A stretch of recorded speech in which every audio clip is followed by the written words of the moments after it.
Alors, revenons quand même à la mode. Si j'avais Revenons à la mode. À vous dire ce que je préfère dans votre travail dans la mode, c'est vraisemblablement pour un geste, encore une fois, très radical, le sweatshirt 3 capuches, d'une simplicité extrême, mais je dirais d'une efficacité absolue. Eh ben, je vous remercie. Ça me touche beaucoup parce que j'ai été directeur artistique de cette maison, le Coq Sportif, pendant 4 ans.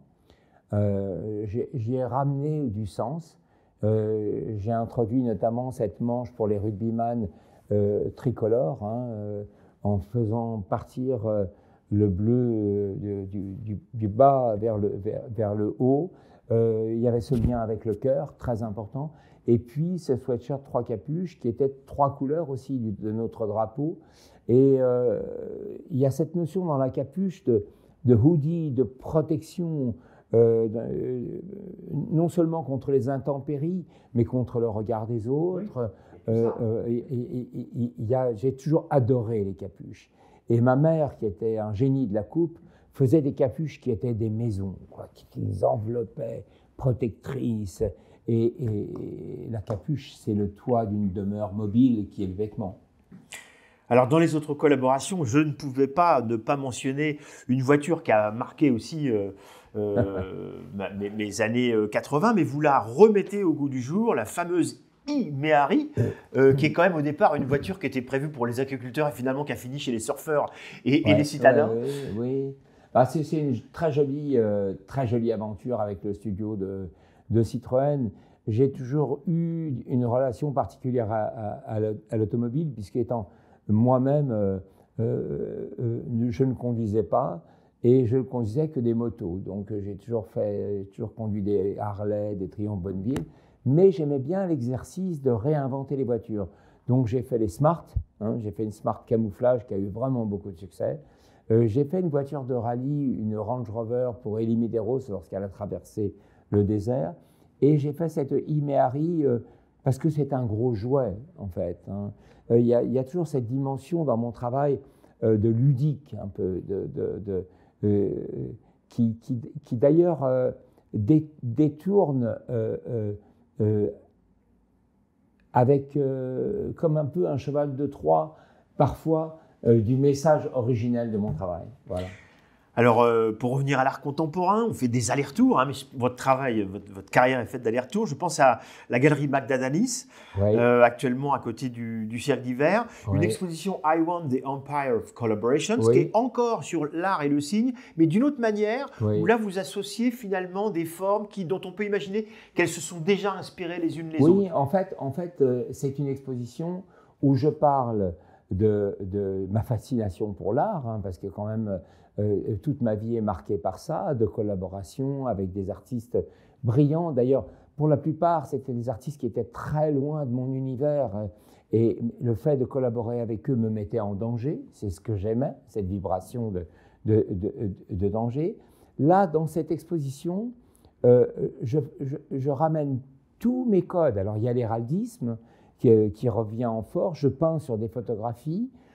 J'invente des héros, donc il y a ce travail-là. Il y a ce travail sur les arbres généalogiques qui ont toujours été quelque chose de fascinant pour moi. Les filiations, comme d'où vient-on, que s'est-il passé? Et là, par exemple, je décompose des arbres généalogiques de créateurs de mode.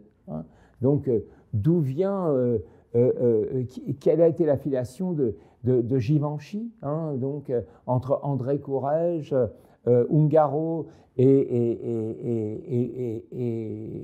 Balenciaga, enfin non, la filiation de Balenciaga avec Givenchy, Courrèges et Ungaro, toutes ces choses invisibles dont on ne parle pas. Et puis enfin, j'écris une chanson, je compose une chanson qui s'appelle I Want, où j'égrène des marques sur une espèce de trip-hop un peu poisseux, comme des éléments de désir, en fait. Et j'invente des shopping bags. Voilà. Donc, Alors, pour revenir aussi à votre intérêt porté à la scénographie, j'ai noté qu'il y a une année, vous avez fait un défilé Rainbow Machine pour la Fashion Week de Milan. Et là, je remarque un fort intérêt à la scénographie pour le catwalk, lumineux. Ça, c'est durant mes 4 années de direction artistique chez Benetton. Comment ramener une marque au centre. Donc, je déplace tout l'atelier de Trévise et je l'amène à Milan.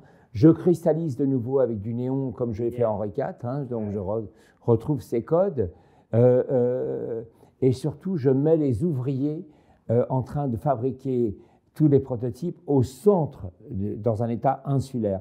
Et ça, c'est la scénographie, c'est ce qu'il y a de plus émouvant, parce qu'il y a une forme de participation, d'émotion, de comment traduire. En fait, c'est ce qui me fascine aujourd'hui dans l'évolution de la mode, c'est que les défilés sont devenus définitivement des performances et les vitrines sont en train de devenir des installations. Donc tout ça est en train de fusionner d'une manière positive ou pas, je ne le sais pas, mais en tout cas, il y a ce geste-là. On est à un point de croisement. Voilà. Alors, pour évoquer aussi votre intérêt pour les performances, il y a une performance tout à fait passionnante qui est celle faite sur la Piazza du Centre Pompidou. C'est celle des peintures robes-tableaux, qui est véritablement une performance collaborative, Oui. puisqu'il y a à la fois les mannequins qui sont des robes qui sont des tableaux, les performeurs. Alors, c'est quelque chose qui me touche profondément, cette dimension spectrale du vêtement, en fait. Il m'est arrivé plusieurs fois des anecdotes assez sombres, par exemple. J'avais fait un drap de lit sur lequel il y avait écrit « Le soleil a fermé la paupière, au jour doit succéder la nuit, que s'éteigne toute lumière, que s'évanouisse tout bruit », qui était un poème de Nerval. Et une amie m'a dit un jour « Acceptes-tu que ce soit mon dernier vêtement ?» Et elle est partie dans ce vêtement. Je connais la robe, par exemple, avec le texte de Malaval, le fantôme. Le fantôme en a marre d'entendre dire qu'il n'existe pas. Il va leur faire voir à tous ces vivants ce qu'est une apparition lorsqu'elle apparaît vraiment. Le fantôme est-il de droite? Le fantôme est-il de gauche? Le fantôme s'en fout, il est de l'au-delà. Et cette robe fantôme, plusieurs personnes ont voulu que ce soit leur dernière demeure. Donc, je reviens à ça pour la forme de cette installation. On part du spectral, on sortait de notre temps immatériel qui a été le Covid.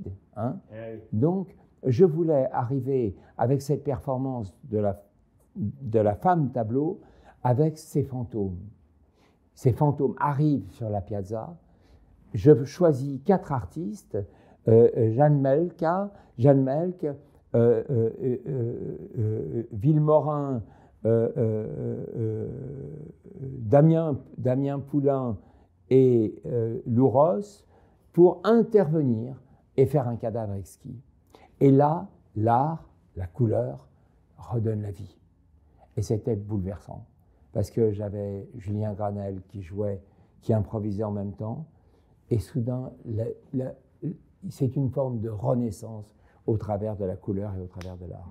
Donc, il y a cette réconciliation entre le temps mort, ce temps de danger, ce temps suspendu, où le vêtement est là comme quelque chose qui accompagne un moment parfois poétique et tragique, et ce pourquoi le vêtement est fait, c'est porter la vie. Est-ce un vêtement? Est-ce une sculpture? Est-ce que c'est un tableau? Ça a toujours été un questionnement dans ma vie. Je mets souvent les vêtements sur le mur et je mets souvent des tableaux sur moi.